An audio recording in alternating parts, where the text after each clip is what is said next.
మహాగణాధిపతే నమః. సదాశివసమారంభాం శంకరాచార్యమధ్యమాం అస్మదాచార్యపర్యంతాం వందే గురుపరంపరాం. శ్రీమాత్రే నమః. ప్రేక్షకులందరికీ స్వాగతం. రవి కుజుల యొక్క కలయిక అంటే ఒకే రాశిలోకి రవి కుజులు ఇద్దరూ కూడా సంచారం చేయడం అనేది జరుగుతోంది. ఇది మనకి ఈ ఏదైతే ఫిబ్రవరి 5వ తారీఖు వరకు కుజుడు మనకి ధనుస్సు రాశిలో ఉండి తదనంతరం మకరంలోకి ఈయన ప్రవేశించడం అనేది జరుగుతుంది. ఈ మకరంలో ప్రవేశించడం అనేది కుజుడికి ఆ యొక్క స్థితి ఏదైతే ఉందో, ఆ యొక్క స్థానం ఏదైతే ఉందో అది ఉచ్చస్థితిగా చెప్పవచ్చు. అయితే కుజుడికి అక్కడ శనికి ఇద్దరూ కూడా శత్రువులు, మిత్రక్షేత్రం అయితే ఏమీ కాదు. ఇదే సమయంలో అక్కడ ఆల్రెడీ రవి సంచరిస్తూనే ఉన్నాడు మకరంలో. అయితే ఇక్కడ రవి కుజులు ఇద్దరూ కూడా మనకి మకర రాశిలో సంచారం చేయడం అనేది జరుగుతోంది. సహజంగా రవి కుజులిద్దరూ కూడా మిత్రులైన కుజుడికి ఉచ్చక్షేత్రం అయినా కూడా మనకి అక్కడ చూసుకున్నప్పుడు రవి కుజుడి ఇద్దరికి కూడా మనకి ఒకే నక్షత్రంలో ఏమి ఇద్దరు సంచారం చేయడం అనేది జరగట్లా. విడివిడిగానే ఉన్నారు మనకి, కానీ ఒకే రాశిలో. అంటే వాళ్ళకి ఇప్పుడు కుజుడు వేరే నక్షత్రంలో సంచారం చేస్తుంటే రవి వేరే నక్షత్రంలో సంచారం చేయడం అనేది జరుగుతుంది. కానీ ఇద్దరూ ఒకే నక్షత్రం మీద అయితే సంచారం అనేది జరగట్లేదు, కానీ ఒకే రాశిలో ఉన్నారు, శత్రుక్షేత్రంలో ఉన్నారు. కాబట్టి కాస్త ఫలితాలు ఎలా ఉంటాయనేది తెలుసుకునే ముందర అసలు కారకత్వాలు కానీ చూసుకుంటే రవి ఆత్మకారకుడు, అంటే తండ్రికి సంబంధించిన వాడు. అలాగే రవి గవర్నమెంట్ ఉద్యోగస్తులు, రాజకీయాలు, ఎక్కువగా విల్ పవర్, అంటే ఏదైనా ఒక క్రమబద్ధీకరణ, ఒక పని చేయాలన్నప్పుడు ఒక రకమైన ఏదో రకంగానే ఆ పనిని సమయానికి చేసుకోవడం. అలాగే అహంకారం, మామూలుగా మనం చూసుకున్నప్పుడు కూడా జ్యోతిష శాస్త్రంలో రవిని రాజుగా చెప్పడం అనేది జరుగుతుంది. అలాగే ఇక్కడ కుజుడు కానీ చూసుకున్నప్పుడు సైన్యాధ్యక్షుడు, అంటే రవి ఏదైతే ఆర్డర్ వేస్తాడో దాన్ని కుజుడు ఇంప్లిమెంట్ చేస్తాడు. కాబట్టి సహజంగా ఈ యొక్క కుజుడు సైన్యాధ్యక్షుడు కాబట్టి ఎక్కువగా కోపము, క్రోధము, అలాగే యుద్ధానికి సంసిద్ధమైన వాడిలా ఎప్పుడు ఉండడము, ఇలాంటివన్నీ కూడా కనబడుతూ ఉంటాయి. అలాగే ఈ రెండూ కూడా మనం చూసుకున్నప్పుడు ఈ యొక్క రవి కుజులు ఇద్దరూ కూడా అగ్నితత్వానికి సంబంధించిన వాళ్ళు. అంటే ఇద్దరూ కూడా చాలా వేడిగా, అంటే అగ్నితత్వానికి సంబంధించినప్పుడు ఎలా ఉంటారంటే ఎప్పుడు కూడా ఒక అహంకారం, ఒక దర్పము ఇలా ఉండడం అనేది జరుగుతుంది. అలాంటి గ్రహాలు రెండు కూడా ఇక్కడ మనకి ఏమవుతున్నాయి అంటే ఈ యొక్క మకర రాశిలో సంచారం అనేది జరుగుతుంది. కాబట్టి మనకి ఈ సహజంగా ఈ రవి కుజులు ఇద్దరూ కూడా కలిసినప్పుడు ఎలా ఉంటుంది అంటే కుజుడు భూకారకుడు, అలాగే రవి అగ్నితత్వానికి సంబంధించిన వాడు, గవర్నమెంట్, రాజకీయాలు ఇలాంటివి. కాబట్టి ఎక్కువగా యుద్ధాలు, యాక్సిడెంట్లు, అగ్ని ప్రమాదాలు లేదా భూకంపాలు ఇలాంటివన్నీ కూడా జరిగే అవకాశం అనేది ఎక్కువగా కనబడుతుంది. అంటే అలాంటి ఛాయలు కాస్త ఎక్కువగా కనిపిస్తాయి. కాబట్టి ఈ సమయంలో అంటే ఈ కుజురవులు ఇద్దరు ఏదైతే ఉన్నారో ఈ నిడివి ఈ 8 రోజులు, అంటే ఇంచుమించు మనకి ఈ ఫిబ్రవరి 6వ తారీఖు నుండి మనకి ఫిబ్రవరి 14వ తారీఖు వరకు ఈ యొక్క వీళ్ళు ఏదైతే నిడివి ఉందో ఈ సమయంలో ఎటువంటి ఫలితాలు ఉంటాయి ఈ యొక్క ద్వాదశ రాశుల వారికి అనే విషయాన్ని తెలుసుకుందాం.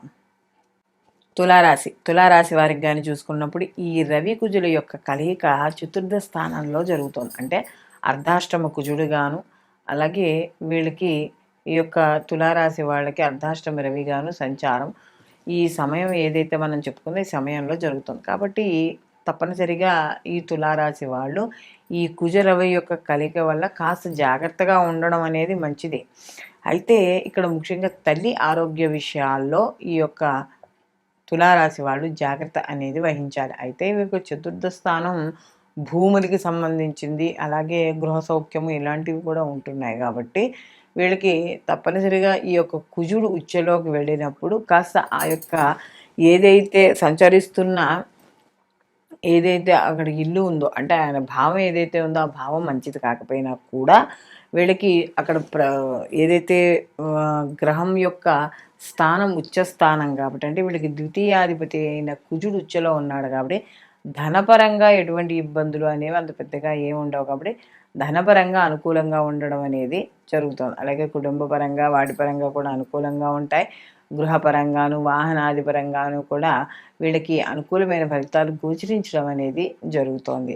అలాగే ఈ తులారాశి వాళ్ళు ఏదైనా తల్లి ఆరోగ్య విషయాలతో పాటుగా కాస్త వ్యక్తిగతమైన ఆరోగ్య విషయాలు అంటే స్త్రీలు అయితే గర్భ సంబంధమైన ఇబ్బందులు, బంధువులతో మిత్రులతో కాస్త చిన్న చిన్న విభేదాలు ఇలాంటివి ఏర్పడే అవకాశం అనేది కనబడుతోంది. అలాగే కాస్త ఇంట్లో వాళ్ళతో మాట్లాడేటప్పుడు కూడా కొద్దిగా, ఎందుకంటే ద్వితీయాధిపతి కదా, ద్వితీయాధిపతి వెళ్ళి చతుర్థ స్థానంలో ఉన్నాడు కాబట్టి వాక్స్థానానికి కారకుడు కాబట్టి కాస్త ఇంట్లో వాళ్ళు ఎవరితోనూ గొడవలు పెట్టుకోకుండా కాస్త ప్రశాంతంగా ఉండడం, జీవనం సాగించుకోవడం అనేది ఇక్కడ ఉత్తమమైన విషయంగా మనం చెప్పవచ్చు. అలాగే ఈ రాశి వాళ్ళు ముఖ్యంగా మనం చూసుకున్నప్పుడు ఈ నూతన వస్త్ర ప్రాప్తి ఇలాంటివి కూడా వీళ్ళకి వచ్చే అవకాశం, ఎందుకంటే కుజుడు వీళ్ళకి ఉచ్చ స్థానంలో ఉండడం వల్ల కొంత వీళ్ళకి అనుకూలమైన ఫలితాలు కూడా గోచరిస్తున్నాయి. అనుకూలమైన ఫలితాలతో పాటు చెడు ఫలితాలు కూడా ఉంటున్నాయి కాబట్టి వీళ్ళకి ఇలాంటివి కూడా ఉంటాయి. అయితే ఎవరైతే వృత్తి ఉద్యోగాల్లో పనిచేస్తున్నారో వాళ్ళు మాత్రం ఉద్యోగం మారాలా మారద్దా ఇలాంటి సంసిగ్ధంలో ఉండదు. సాధ్యమైనంత వరకు ఇక్కడ ఉద్యోగాలు మారకుండా ఉండి, లేదా అక్కడ ఇంకో చోట ఉద్యోగం వస్తుందో తెలిసి తెలియకుండా ఉద్యోగాన్ని వదిలేయడం ఇలాంటి పిచ్చి పనులు అయితే మాత్రం ఏమీ అనేది చేయకూడదు. అలాగే కాస్త ఏదైనా శారీరకపరమైన ఇబ్బందులు కూడా మధ్యలో ఆరోగ్యపరంగా ఇబ్బంది పడే సూచనలు కూడా మనకి ఇక్కడ కనపడుతున్నాయి. అలాగే వీళ్ళకి ఏదైనా ప్రయాణాలు చేస్తున్నప్పుడు ఆ ప్రయాణాలలో ఇబ్బందులు కూడా పడే అవకాశం అనేది ఈ యొక్క రాశి వాళ్ళకి ఎక్కువగా కనబడుతోంది. ఈ యొక్క తులారాశి వాళ్ళు మరిన్ని మంచి ఫలితాలు పొందడానికి వీళ్ళు ప్రతి నిత్యము కూడా సుబ్రహ్మణ్య ఆరాధన చేసుకోవడం, వీలైతే ప్రతిరోజు పొద్దున్న సాయంకాలము గుడికి వెళ్ళి ఆవునేతితో సుబ్రహ్మణ్య స్వామి దగ్గర దీపారాధన చేసి రావడం అనేది చెప్పదగ్గ సూచన. అయితే ఇక్కడ మనకి ఈ రవి కుజుల యొక్క కలిగ వల్ల మనకి ఈ రాసుల వారికి ఎలా ఉంటుంది అనే విషయాన్ని తెలుసుకున్నాం కదా. అయితే ఇవి గోచార ఫలితాలు. ఇది కూడా ఒక నిర్దిష్టమైన ఈ సమయంలో మాత్రమే ఈ యొక్క ఇప్పుడు మనం చెప్పుకున్న ఫలితాలు ఆపాదించబడడం అనేది జరుగుతుంది.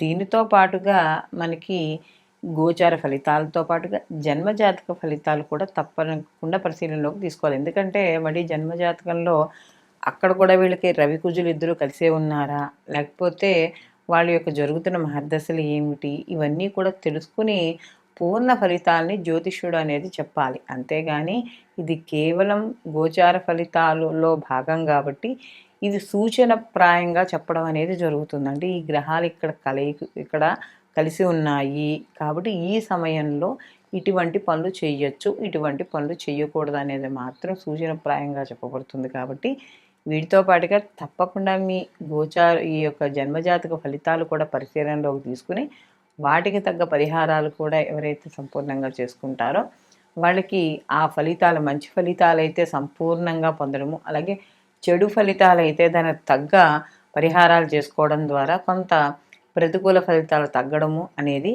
జరుగుతుంది. ఈ రవి కుజుల యొక్క కలయిక కానీ చూసుకున్నప్పుడు మనం మొదట్లోనే చెప్పుకున్నాం, ఈ రవి ఆత్మకారకుడు, కుజుడు వచ్చేటప్పటికి మనకి సంజ్ఞాదక్షుడు అని. సహజంగా ఈ సమయంలో జరిగే ప్రకృతి వైపరీత్యాలు కొన్ని జరుగుతూ ఉంటాయి. అలాగే సహజంగా మానవ తప్పిదాలతో జరిగే ఇబ్బందులు, పొరపాట్లు కూడా జరుగుతూ ఉంటాయి, అందులో శత్రుక్షేత్రంలో కాబట్టి. అయితే ఇవి గోచార ఫలితాలుగా మనం తీసుకోవడం అనేది జరుగుతుంది. అంటే మనకి ఈ గ్రహాల ప్రస్తుతం ఏవైతే గ్రహాలు ఉన్నాయో ఆ గ్రహాల యొక్క స్థితిని బట్టి మనం చెప్పుకునే ఫలితాలు గోచార ఫలితాలు. ఇలాంటి గోచార ఫలితాల్లో మనకి మంచి చెడు రెండూ ఉంటాయి. అంటే కొన్ని రాసుల వాళ్ళకి శుభ ఫలితాన్ని, కొన్ని రాసుల వాళ్ళకి ఆ గ్రహాల యొక్క స్థితిని బట్టి అశుభ ఫలితాలని ఉండడం అనేది జరుగుతుంది. అయితే ఇక్కడ మనకి ఈ గోచార ఫలితాలతో పాటుగా జన్మ జాతక ఫలితాలు కూడా తప్పకుండా పరిశీలనలోకి తీసుకోవాలి అని చెప్పడం అనేది జరుగుతుంది.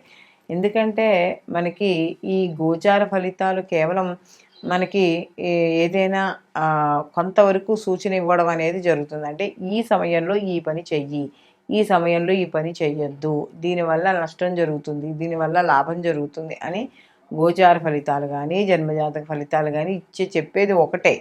అయితే ఇక్కడ గోచార ఫలితాలతో పాటుగా జన్మజాతక ఫలితాలు అనేవి తప్పనిసరిగా పరిశీలనలోకి తీసుకోవాలి. ఎందుకంటే ఇక్కడ మనకి ప్రభావం అనేది గోచారంతో పాటుగా జన్మజాతక ఫలితాల్లో కూడా ఉంటుంది. అంటే వాళ్ళకి జరిగే మహర్దశలు కావచ్చు, అంతర్దశలు కావచ్చు, ప్రత్యంతర్దశలు కావచ్చు, ఈ వీటితో పాటుగా కొంత కర్మ ఫలితం కూడా మన మీద ఉండడం అనేది జరుగుతుంది. కాబట్టి ఇక్కడ ఈ మనకి ఇప్పుడు మనం చెప్పుకునే రవికుజుల యొక్క కలయిక వల్ల అనేది కొన్ని రాశుల వాళ్ళకి శుభ ఫలితాలు, కొన్ని రాశుల వాళ్ళకి మిశ్రమ ఫలితాలు, కొన్ని రాశుల వాళ్ళకి అశుభ ఫలితాలు ఉండడం అనేది జరిగింది. కాబట్టి వీళ్ళందరూ కూడా అంటే కామన్గా చూస్తున్నప్పుడు ఈ రవి అనేది మనకి ఆరోగ్య ప్రదాత.